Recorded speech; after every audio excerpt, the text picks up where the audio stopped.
جنایت جنگی صهیونیست‌ها برای نسل‌کشی آغاز شد. اختلاف سران رژیم صهیونیستی برای جنگ غزه دردسرساز شد. ایتامار بن-گویر، وزیر امنیت داخلی رژیم صهیونیستی، به پلیس این رژیم دستور داد تا برای عملیات نگهبانان دیوار دو آماده باشند. منظور بن-گویر از عملیات نگهبانان دیوار دو، عملیات رژیم صهیونیستی برای کنترل اقیام فلسطینی‌های ساکن سرزمین‌های اشغالی در می سال 2021 است که به عملیات سیف القدس توسط گروه‌های مقاومت منجر شد.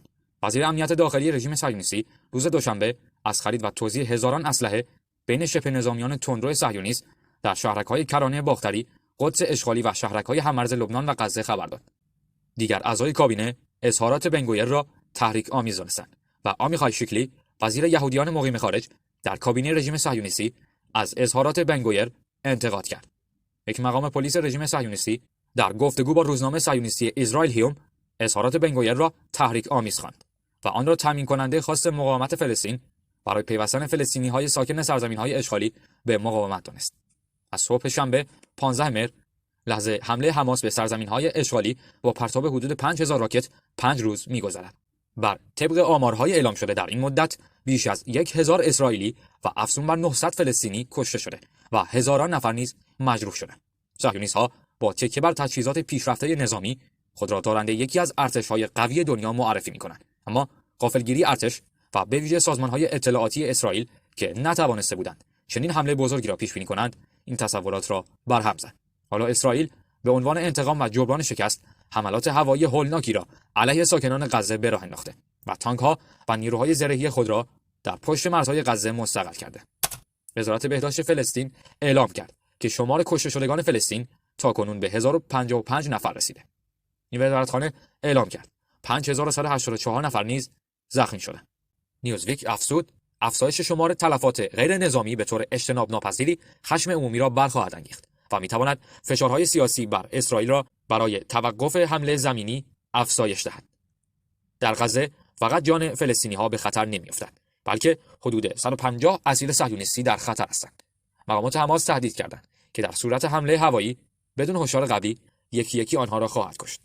نیوزویک در پایان نوشت حماس از طریق شاخه سیاسی خود از سال 2006 پس از خروج نیروهای صهیونیستی حاکم واقعی غزه بوده.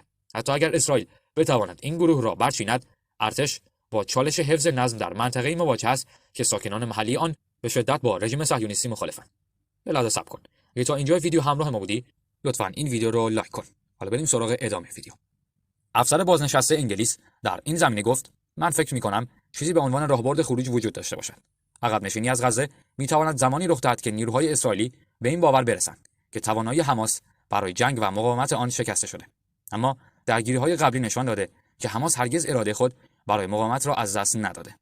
به نوشته نیوزویک، حزب الله قبلا حملات توپخانه‌ای به شمال تل‌آویو را انجام داده، در حالی که گزارش شده که رئیس سازمان بدر تهدید کرده در صورت مداخله نیروهای آمریکایی در این جنگ و حمایت از رژیم صهیونیستی حمله خواهد کرد. از سوی دیگر پنتاگون به ناو هواپیمابر USS جرالد آر فورد دستور ورود به شرق مدیترانه را داده. ریاض منصور در پیامی به شورای امنیت گفت که تلاش برای تحت سلطه در آوردن با بمب، از بین بردن موجودیت ملی آنها و استفاده از گرسنگی به عنوان سلاح جنگی به حد نسل کشی رسیده. وی افزود این اقدامات جنایت جنگی است. در همین حال روزنامه تایمز اسرائیل به نقل از وزارت جنگ رژیم صهیونیستی اعلام کرد که قصد مقاومت فلسطین تصرف جنوب سرزمین‌های اشغالی بود. همچنین دانیل هاگاری سخنگوی وزارت جنگ رژیم صهیونیستی اعلام کرد که ارتش این رژیم در 2 روز گذشته توانست مانع از نفوذ نیروهای مقاومت به سرزمین‌های اشغالی شود. وی گفت نیروهای مقاومت قصد داشته منطقه جنوب سرزمین‌های اشغالی را تصرف کنند و در آنجا بمانند. این مقام صهیونیست از عقب راندن نیروهای مقاومت از داخل سرزمین‌های اشغالی ابراز خرسندی کرد و گفت به جز تعدادی از آنها که هنوز در منطقه هستند، بقیه را عقب رانده‌ایم. وی همچنین از تماس ارتش رژیم صهیونیستی با 60 خانواده اسیران صهیونیست خبر داد. مرسی که تا اینجا ویدیو همراه ما بودین.